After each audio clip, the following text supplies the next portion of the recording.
Hello everyone, welcome back again to my channel, Yam Heam Mix TV 25. Please don't forget to like and subscribe. Thank you so much. Let's talk about the first Philippine Republic and the Filipino-American War. The first Philippine Republic was the first independent republic in Asia by Asians. It was born during a war for independence. It lived only for 2 years because the Filipinos lost the war against the United States. The United States wanted to make our country a colony after Spain left. But the Filipinos wanted independence. After all, they won the Revolution against Spain, but it did not turn out that way in history. The Malolos Congress and Malolos Constitution. 85 Filipinos met in the Revolutionary Congress at Baraswain Church in Malolos, Bulacan starting September 15, 1898. They were the most intelligent men in the country. The president of the Malolos Congress was Dr. Pedro A. Paterno. The Malolos Congress approved the independence of the Philippines. It also started the making of a new constitution for the Philippines. A constitution is the basic law of the government. The Filipinos wanted to prove to the world that they could run their own government without the help of foreigners. So they wrote a constitution and established the first Philippine Republic. This was the first democratic republic in Asia made by the Asians. The other Asian countries that time were still colonies of Western powers or were monarchies run by kings and emperors. The constitution of the first Philippine Republic was also called the Malolos Constitution because it was written in Malolos, Bulacan. Its real author was Felipe G. Calderon, a famous Filipino lawyer. It was approved by the Malolos Congress on November 29, 1898 and proclaimed by General Aguinaldo on January 21, 1899. On January 23, 1899, the first Philippine Republic was inaugurated at Baraswain Church, Malolos, Bulacan. It was a solemn and happy time. The Filipinos wanted to show the world that they had their own government at last. Everybody dressed in their best costume. The women wore long beautiful ternos and the men dressed in top hats, white gloves, and black coat tails. Aguinaldo was sworn in as President of the First Republic at the church's altar. After taking his oath of office, President Aguinaldo spoke, "Great is this day, glorious this date, and forever memorable this moment in which our beloved people are raised to the joy of independence." The birth of the new nation was celebrated at Malolos and all over the Philippines. There were parades, bands, fiestas, and parties. It was truly a democracy because it had a free press. The official newspaper of the government was called El Heraldo de la Revolucion. General Antonio Luna and other Filipinos ran an independence newspaper called La Independencia. There were other free papers in Manila and in Cebu. The new government also had diplomats abroad. The first Filipino diplomat was Felipe Agoncillo. He was sent to Paris and Washington to work for recognition of Philippine independence. There were other Filipino diplomats in Japan, England, France, and Australia.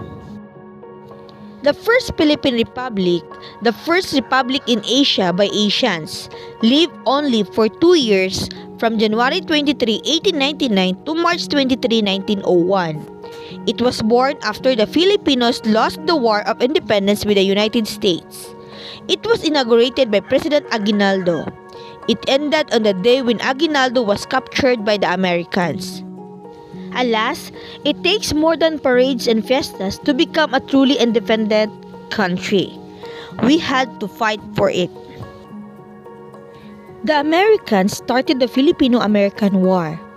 This was the war of independence by the Filipinos against the Americans who wanted to make the Philippines a colony of the United States. The Americans pretended that the Filipinos had brutally attacked them. At 8 p.m. of February 4, 1899, an American sharpshooter, Private Robert W. Grayson of the 1st Nebraska Volunteers, shot and killed a Filipino soldier crossing the San Juan Bridge. This started a shooting incident between the Filipinos and the Americans. Aguinaldo and his generals were caught by surprise. On the night of the fighting, the Filipino troops were not ready for action. Many officers were in Malolos attending a dance. When news of the fighting reached them, they rushed to the front lines still dressed in their formal uniforms. News of the fighting was flashed to the United States.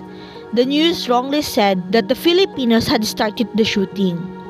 This angered the American public and stirred anti-Filipino feelings. Until then, the Treaty of Paris had been very controversial and was not sure of passing. But on February 6, 1899, 2 days after the shooting incident, the American Senate passed the Treaty of Paris, making the Philippines a colony of the United States. It was approved by only one vote majority. The Filipinos fought a war of independence again. This time, it was against the Americans, their former allies. It was the second fight for independence by the Filipinos. But it was the first American war on Asian soil. By winning this war, the United States became a world power. At daybreak of February 5, 1899, the American Navy bombarded the Filipino positions in Manila. In the next few days, fierce hand-to-hand fighting broke out all over Manila and nearby towns. One by one, the Filipinos lost ground to the superior forces of Uncle Sam. Manila fell to the Americans and the Filipinos retreated to the provinces. On March 31, 1899, the Americans captured Malolos, which was then the capital of the First Philippine Republic. Aguinaldo fled to Pampanga, Nueva Ecija, and finally to the mountains of northern Luzon. In many places, the Filipinos won some victories. In Negros, Generals Anicito Lacson and Juan Araneta organized the Republic of Negros on November 27, 1898. At first, the American invaders helped them, but later, the American government toppled it. In the Battle of San Mateo Rizal on December 19, 1899, the famous hero of the American Civil War, General Henry C. Lawton, was killed by the Filipino troops. General Lawton was also the conqueror of the American Indian War Chief Geronimo. But he was conquered by the Filipino Geronimo, General Licerio Geronimo and his men. However, the Filipinos could not win the direct combat because they only had very crude weapons. The Filipinos fought with old rifles and guns, bamboo spears and bolos. The Americans fought with cannons, machine guns, automatic rifles, and plenty of ammunition and supplies. So Aguinaldo ordered the Filipinos to fight a guerrilla warfare. The Filipino forces were divided into small groups who harassed the enemy by surprise ambushes. During the day, they hid and they only fought in surprise attacks. This was the earliest guerrilla warfare by Asians. Aguinaldo's guerrilla warfare in 1899 to 1901 was earlier than Mao Zedong's Chinese guerrillas in the 1940s and Ho Chi Minh's Vietnamese guerrillas in the 1970s.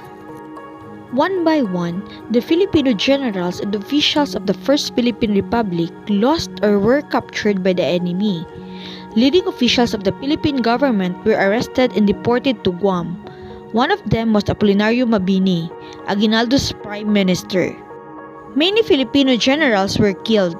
Antonio Luna, Aguinaldo's director of war, got into a fight with the president's bodyguards.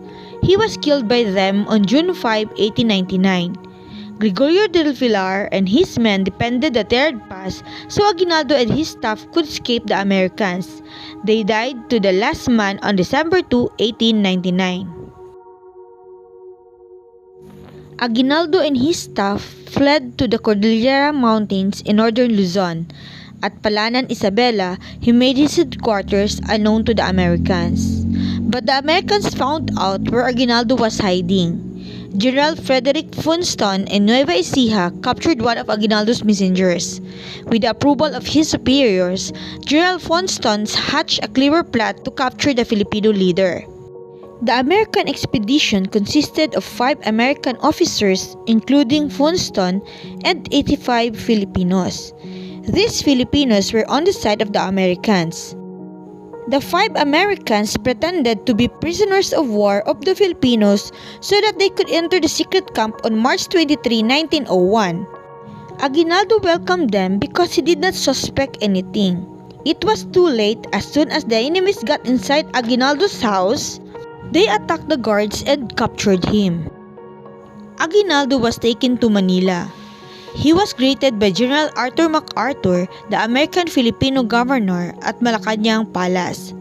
On April 19, 1901, he took the oath of allegiance to the United States. This meant that Aguinaldo surrendered to the Americans. Miguel Malvar in Batangas fought until April 16, 1902. The last Filipino general who surrendered to the Americans was Simeon Ola of Albay province. He gave up on September 25, 1903. The bloody history of our fight for independence teaches us the following lessons. First, the Filipinos should be proud that the first independent republic in Asia by Asians was established by Aguinaldo in the Philippines from 1989 to 1901. At that time, the other Asian countries were either western colonies or kingdoms ruled by kings and emperors.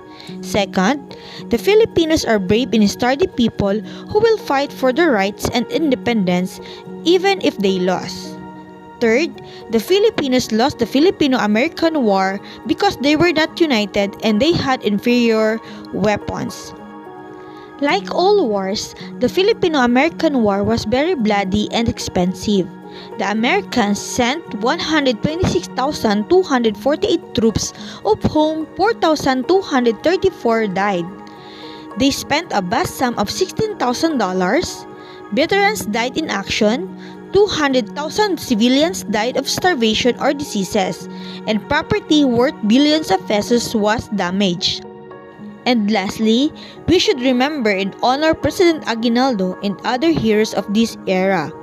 Although they lost the war, they fought with courage and honor. These veterans of the Revolution were the real founding fathers of our independence.